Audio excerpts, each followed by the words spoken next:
My name is Sam Coleman. I'm 63, a retired pipe fitter. Spent 40 years working shutdowns at paper mills and refineries all over Washington state. It's a job that teaches you a few things: how to read a pressure gauge, how to trust your gut when a weld doesn't feel right, and how to tell when a piece of machinery is about to let go just by the change in the sound it makes. You learn to pay attention to the small things, the details. That's all your life is, really. A collection of details you hope you've paid enough attention to. For most of my life, the strangest thing I'd ever seen was a 600-pound man getting pulled out of his house by a crane. I was a meat and potatoes guy. If I couldn't see it, touch it, or fix it with a wrench, I didn't have much time for it. Ghosts, UFOs, Bigfoot. That was all stuff for late-night radio shows and people with too much time on their hands. I'm telling you this up front because what I'm about to share is going to sound like it's from one of those shows. And I need you to know that the man telling it is the last person on earth who would ever make something like this up. I've got nothing to gain, no book to sell. I'm just trying to put the pieces in order for myself, I guess. Trying to make it make sense, even though I know it can't. This happened on my own property, a 20-acre plot of second-growth fir and cedar up in the foothills of the Cascades, about 5 years ago this fall. Before I get into what happened, if you're new here, consider subscribing. I don't do this often, but when I have something that needs saying, this is where I say it. And do me a favor, drop a comment and let me know where you're watching from.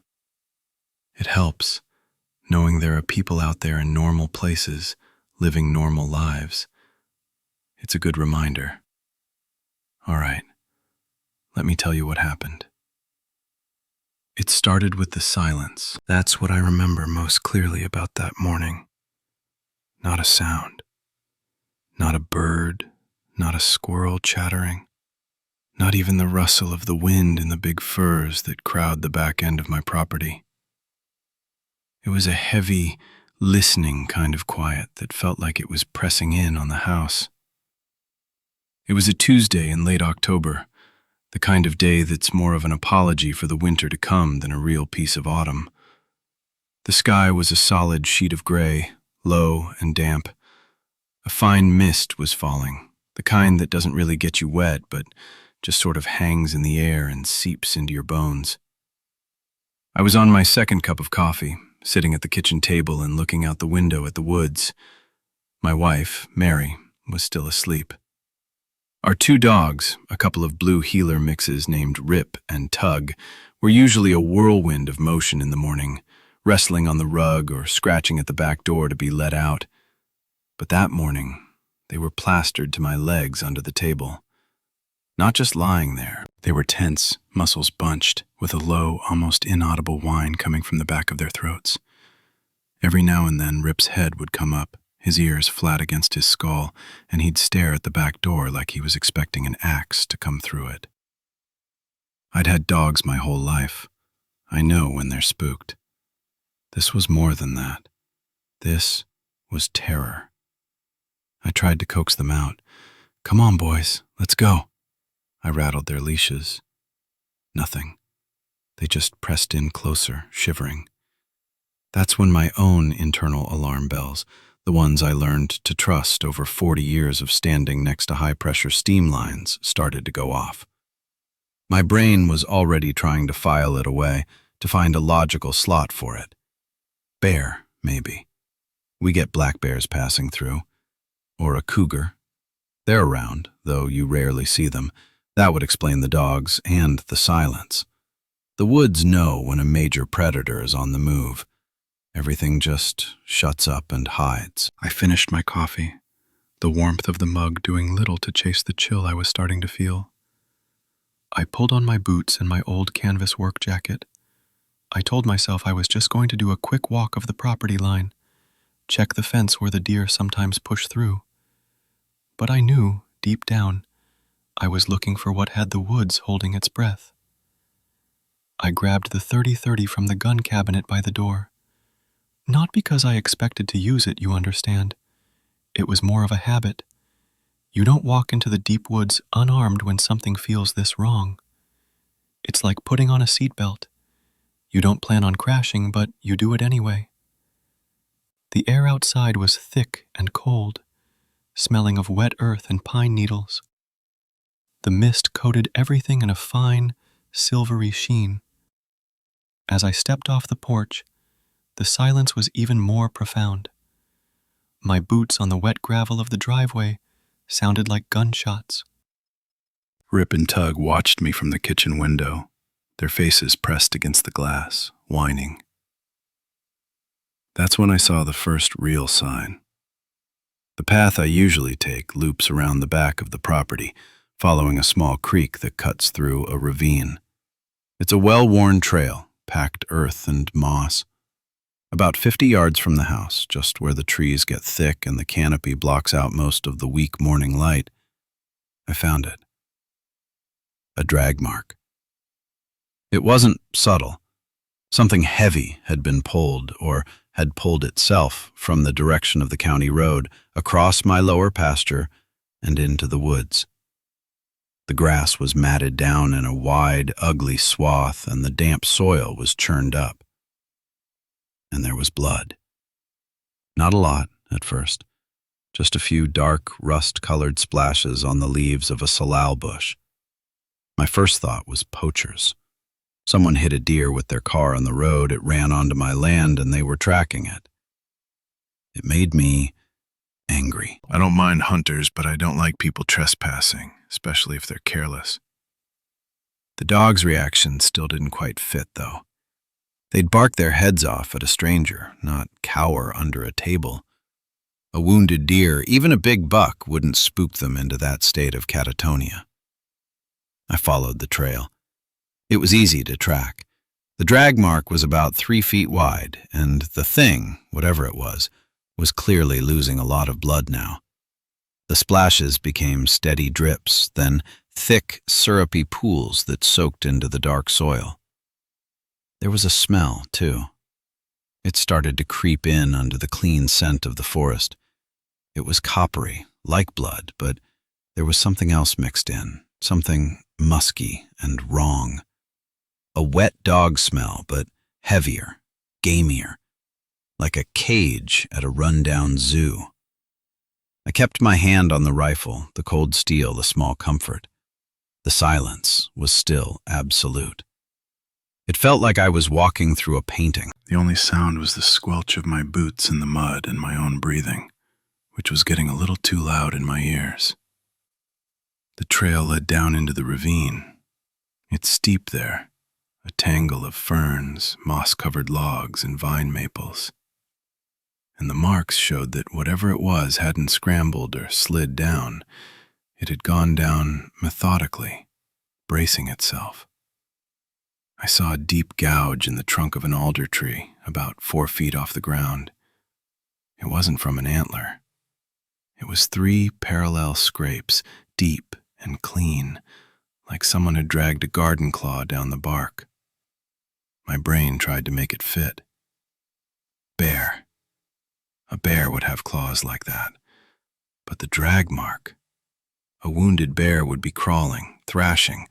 This seemed too deliberate.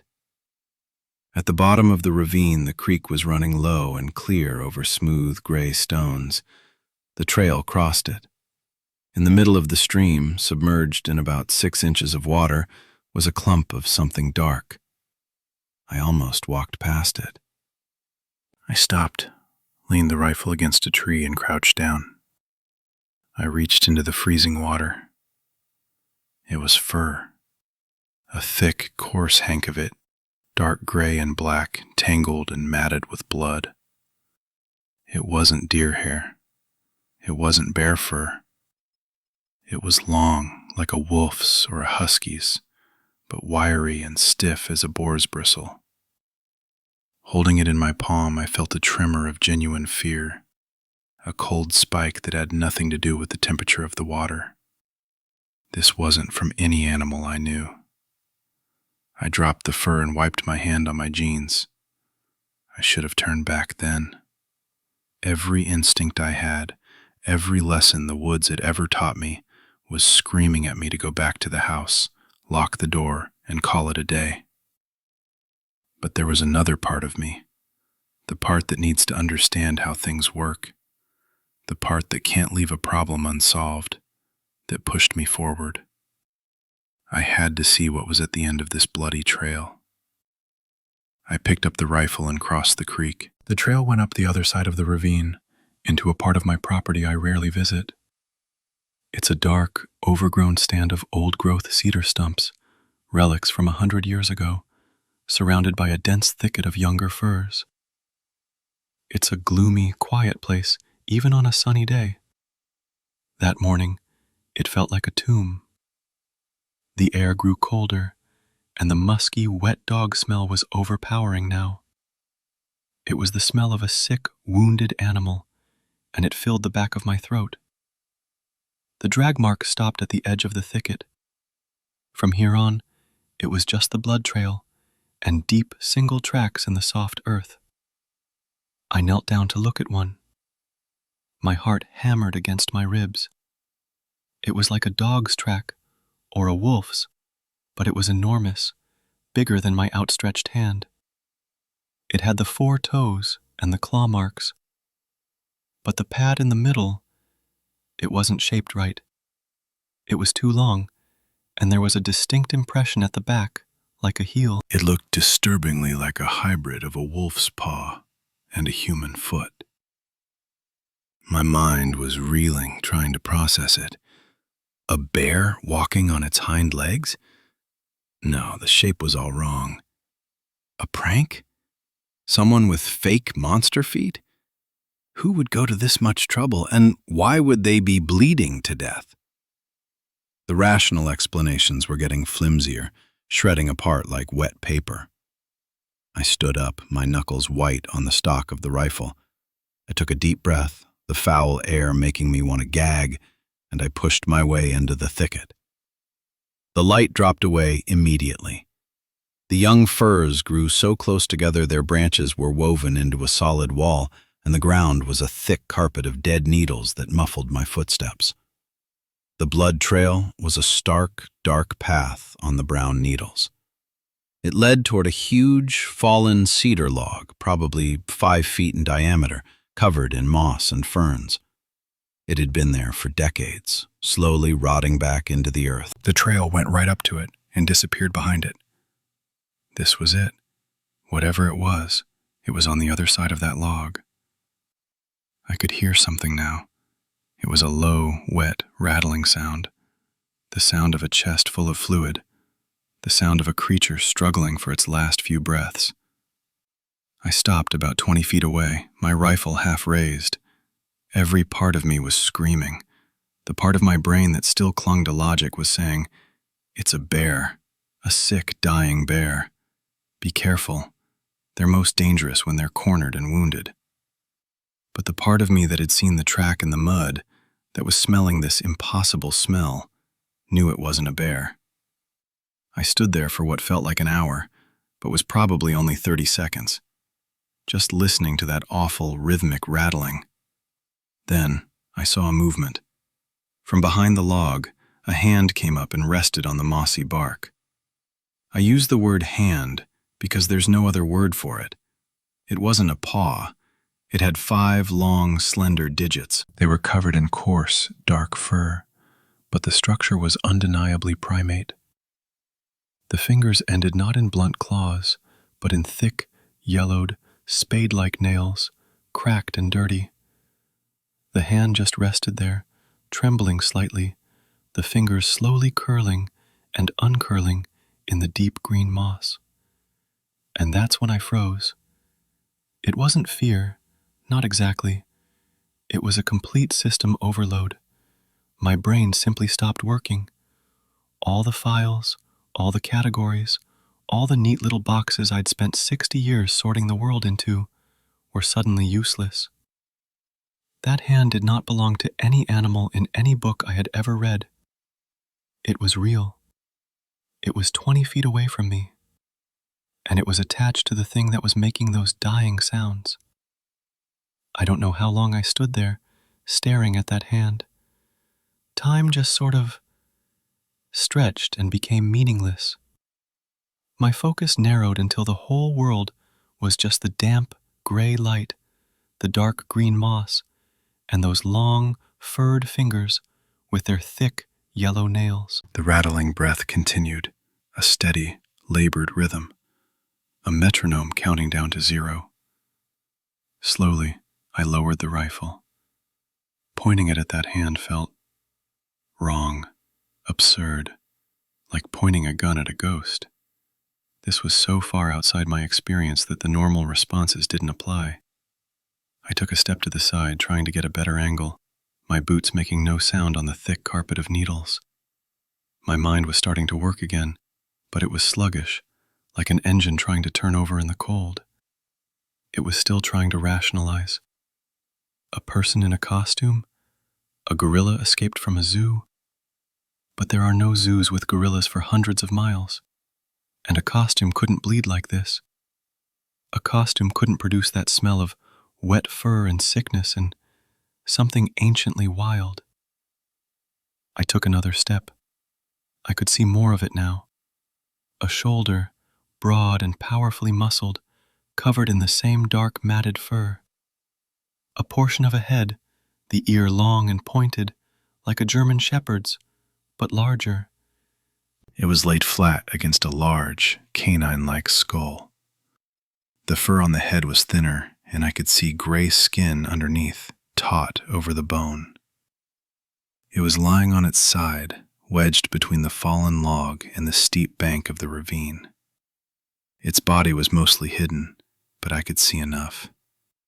It was massive, easily 7, maybe 8 feet long if it were stretched out. The legs were bent at an unnatural angle. One of them, the left one, was clearly broken. The bone, a thick, white shard, had pushed through the fur and skin just below the knee, or what would have been the knee. The joint was wrong, though. It bent backward, like a dog's. That was the source of the bleeding. A huge, ragged tear in its thigh, just above the break. It looked like it had been hit by a car. A big one. A semi-truck, maybe. That would explain the force of the impact. The sight of the wound, so visceral and real, cut through my shock. This wasn't a monster from a storybook. It was a living, breathing creature, and it was in agony. Its whole body was trembling with shock and pain. The rattling breaths were coming faster now, shallower. Then, its head moved. It lifted it just an inch or two off the ground and turned it slowly, heavily, toward me. And I saw its face. My brain stuttered. It was the face of a wolf or a coyote. A long gray muzzle, black lips pulled back from enormous yellow teeth in a silent snarl of pain. But the eyes were not an animal's. They were set forward in the skull, not on the sides, and they were a pale, intelligent, almost human shade of amber. They were filled with a terrifying, soul-deep weariness, and they were looking right at me. There was no aggression in that gaze, no threat, just a kind of bleak, exhausted recognition. It knew I was there. It had probably known since I stepped off the porch. It had listened to me follow it, and it had been too broken and spent to do anything but wait. We just stared at each other, me with my useless rifle hanging in my hand, and this impossible thing dying in the dirt. The mist swirled around us, the silence of the woods pressed in, and in that moment, all my fear was gone. It was replaced by a profound and terrible sadness. The action sequence, if you want to call it that, wasn't what you'd think. There was no desperate fight for survival, no climactic battle. The climax was quiet, and it happened inside my own head. The creature held my gaze for a long moment. Its amber eyes were clouded with pain, but they were lucid. There was a mind in there, I'm absolutely certain of it. An old mind.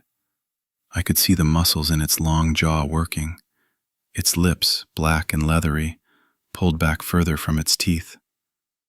A low sound rumbled in its chest, not a growl, but something deeper, more guttural. It was trying to make a sound, trying to speak. The effort was immense. A shudder ran through its whole body. A fresh wave of dark blood pulsed from the wound in its leg, steaming in the cold air. I took a step forward. I don't know why. It was an unconscious movement, like reaching out to a person who has fallen. I wasn't thinking about danger.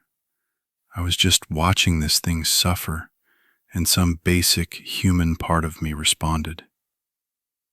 I lowered myself into a crouch, about 10 feet away from it now. The rifle was resting on the ground beside me. I could smell its breath, a foul mix of blood and rot. "It's all right," I heard myself whisper. The words were stupid, meaningless, but they were all I had. What do you say to a dying myth? The creature's eyes never left mine. It blinked, slowly. A thick, nictitating membrane, like a reptile's, slid across its eye for a second and then retracted. It took another one of those rattling, broken breaths. And then it spoke. It wasn't speech like you and I know it. It was a dry, rasping whisper, forced through a throat and mouth that weren't designed for the sounds. It was a struggle, a terrible, agonizing effort to shape air into a word. The sound was layered. Underneath, there was the growl of a wolf, the whine of a hurt dog. But on top, woven through it, was a single, unmistakable word. It was choked and distorted, but I heard it as clearly as I'm speaking to you now. It said, "Sorry." That's all. Just that one word. Sorry. It hung in the damp air between us for a heartbeat. The world seemed to stop. The mist, the trees, my own heart. Everything just paused to listen to that impossible sound. And then, the creature's head fell back to the ground with a soft thud. A long, final sigh rattled out of its chest, a puff of steam that dissipated in the gray light. The amber eyes went dull. The light in them just switched off. The tension went out of its body. The hand that was resting on the log slid off and fell limp at its side. And it was still. The rattling breaths were gone. The silence that rushed back in was deeper, more absolute than before. It was the silence of death. I stayed there, crouched in the dirt, for a long time, just staring at the body. The word it had spoken echoed in my mind over and over. Sorry. Sorry for what? For trespassing? For bleeding on my land? For frightening my dogs? Or was it something bigger? Was it an apology for its own existence? An apology for scaring me? The implications of that one word were staggering. It implied consciousness, regret, a moral framework. This wasn't just a monster. It was a person trapped in a monstrous form.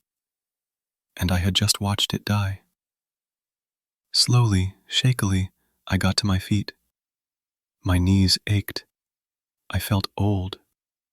I backed away from the body, step by step, never taking my eyes off it. I half expected it to leap up, for this to have been some kind of trick. But it lay still and silent, a heap of dark fur and broken bones that was already starting to look less real, less possible. I retrieved my rifle, my movements stiff and automatic. My mind was a blank slate. I couldn't process what I had just seen and heard. The only thing in my head was that one rasping word: sorry. I turned and stumbled back through the thicket, pushing through the branches that snagged at my jacket. I broke out into the gray light of the ravine and didn't stop. I splashed through the creek, not even feeling the cold water that soaked my boots and pants up to the knee. I scrambled up the other side, clawing at roots and rocks, my lungs burning. I didn't look back. I ran. I haven't run like that since I was a teenager.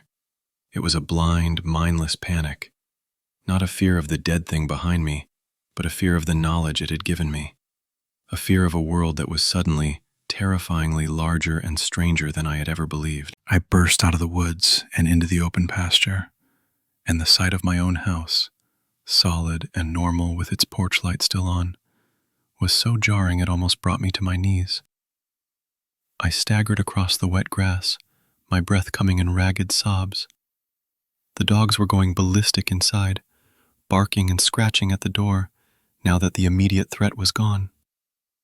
I fumbled with the knob, my hands shaking so badly it took me 3 tries to get it open.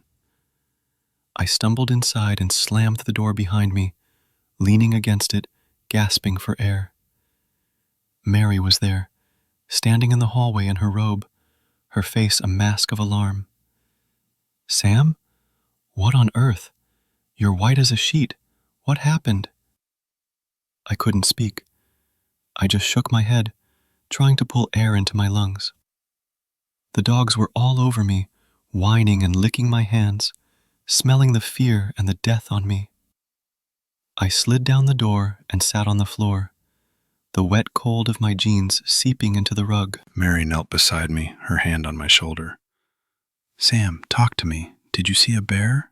A cougar? Are you hurt?" I finally found my voice. It came out as a croak. I said, "There's something in the woods. Something dead." She asked what it was. I looked at her kind, worried, normal face, and I didn't know how to answer.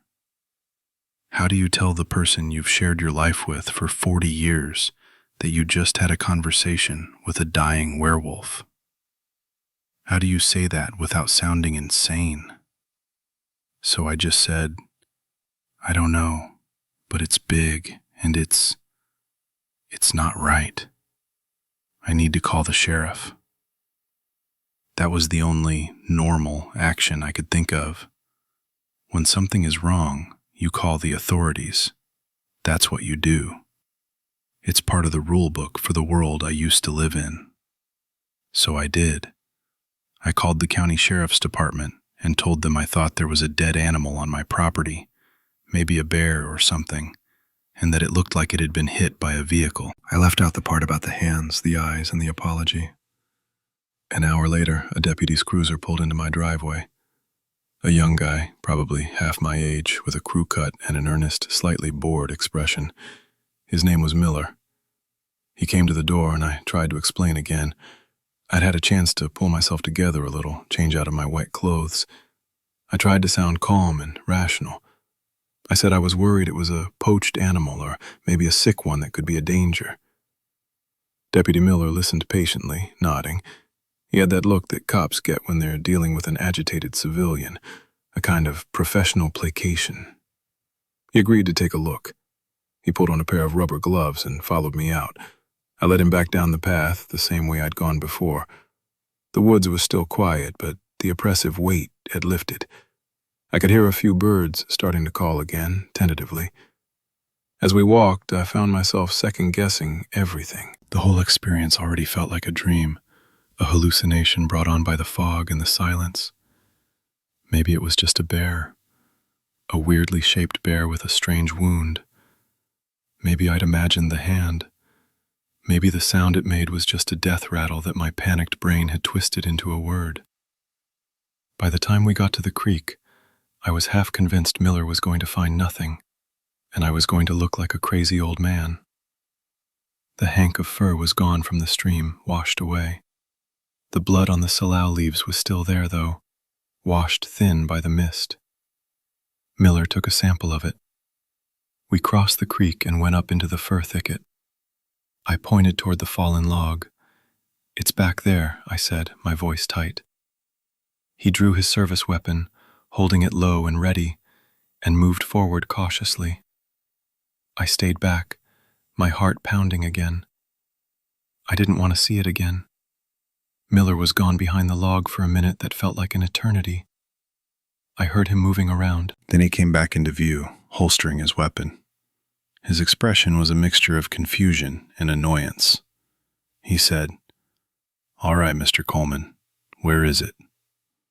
I stared at him. "What do you mean? It's right there." He shook his head. "There's nothing back there, sir. Just a lot of blood on the ground and a bad smell. No body." I pushed past him, my stomach twisting into a cold knot. I looked behind the log. He was right. It was gone. The space between the log and the bank was empty. The ground was soaked with a massive amount of blood, a dark, ugly stain on the pine needles. There was a deep impression in the earth where the body had been lying, but the creature itself had vanished. "It's not possible," I said, my voice barely a whisper. "It was right here. It was dead." Miller shone his flashlight around. He pointed to a set of marks leading away from the bloodstain and up the steep bank of the ravine. "See this?" he said. "Looks like whatever it wasn't dead. It got up and crawled away." Or, more likely, the person who shot it came back and dragged it off. That's what this looks like to me. A poacher who got spooked, hid his kill, and came back for it when the coast was clear.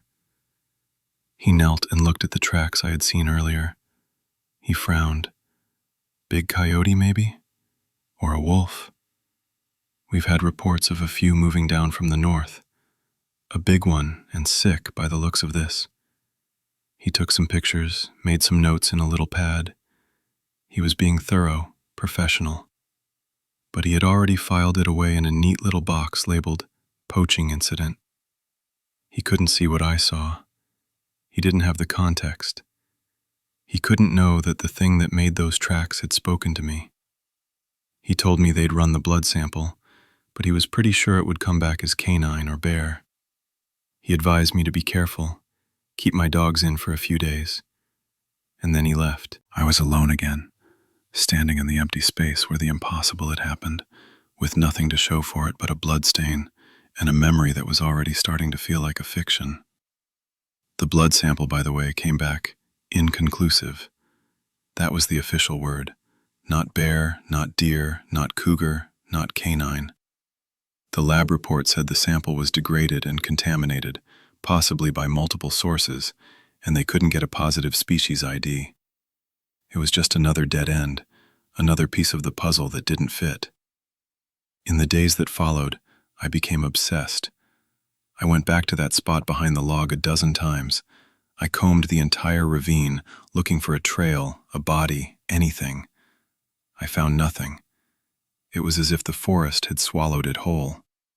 The drag marks in the pasture faded. The rain washed the blood away. Within a week, there was no physical evidence that anything had ever happened. There was only me. And I was falling apart.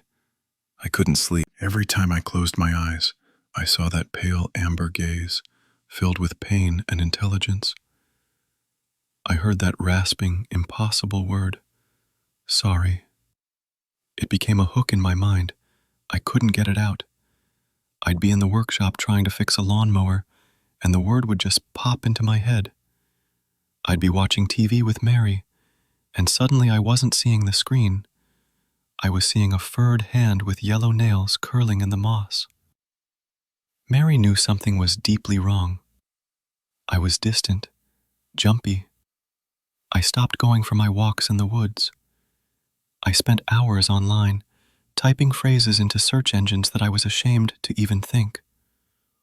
Wolf-like creature with hands. Dogman sightings Pacific Northwest, cases of animals speaking. I fell down a rabbit hole of folklore and witness accounts, stories from people all over the country who had seen something similar. Most of it was clearly nonsense, sensationalized junk. But here and there, I'd find an account that echoed my own experience. A detail, a description. The backward bending legs, the intelligent eyes, the overwhelming sense of wrongness. It was a small, cold comfort to know I wasn't the only one. But it didn't help. It didn't explain the apology. That was the part that was unique to my story. That was the part that was breaking me. Because if it could feel regret, what else could it feel? Did it have a family? Was it grieving for its own life? Was it just a lost, wounded thing, trying to find a place to die in peace, and I was the last face it saw? The encounter stripped away my sense of how the world works. I used to be a man who stood on solid ground. I believed in physics, in biology, in the things you can measure and prove. After that day, the ground was gone. I was floating in a world where the rule book I'd lived by was a lie. If a creature like that could exist, what else was out there, hiding in the shadows? What other truths were we all just agreeing to ignore so we could get through the day? My work in the shop, which had always been my refuge, became meaningless. What's the point of making sure a joint is perfectly welded when the universe itself is so fundamentally broken? I lost interest in my old hobbies. I'd just sit, for hours sometimes, staring out the window at the woods I used to love, that used to be my sanctuary, now felt alien and menacing. They were hiding something. They were keeping a secret. And I was on the wrong side of the veil. I had seen too much. It's been 5 years. I'm not the same man I was. That old Sam Coleman, the one who believed in wrenches and pressure gauges and common sense. He died in the woods that day, right alongside that creature. The man who is left is quieter, more watchful. I still live in the same house. I still have the same wife. Thank God for her patience. But I live in a different world now, a world with deeper shadows. I never told Mary the whole story. I told her I saw something I couldn't explain, something that scared me badly, and that was enough for her. She saw the change in me. She knows not to push it. The dogs, Rip and Tug, they never forgot either. For a year after the incident, they wouldn't go near that part of the property. Even now, they'll sometimes stop on a walk, sniff the air, and look at me with an expression that says, "You remember, don't you?" I've thought a lot about that word, sorry. At first, I thought it was an apology for trespassing. Then I wondered if it was sorry for being seen, for shattering my reality. For a while, I had a darker thought. What if it had killed before? What if it was apologizing for a life of violence it couldn't control? But over time, I've settled on a different interpretation. I think, in the end, it was just an expression of its own misery, an apology for the pain and ugliness of its own broken body, a final, desperate acknowledgement of its own tragic state. It was the most profound expression of suffering I have ever witnessed. It wasn't a monster. It was a prisoner in a monstrous body, and it was apologizing for the horror of its own form. That's the thought that haunts me. The idea that something so terrifying on the outside could be so tragically self-aware on the inside. It created a strange and terrible empathy in me that I can't shake. Sometimes, when I see a deer that's been hit on the side of the road, or a bird with a broken wing, I feel it. That same wave of profound, helpless sadness. I see the same weary pain in their eyes that I saw in those amber eyes in the woods. The world is full of silent suffering, and for one brief, terrible moment, One of the sufferers found a voice. I'm sharing this now because I have to. I've carried it alone for 5 years, and the weight of it is too much.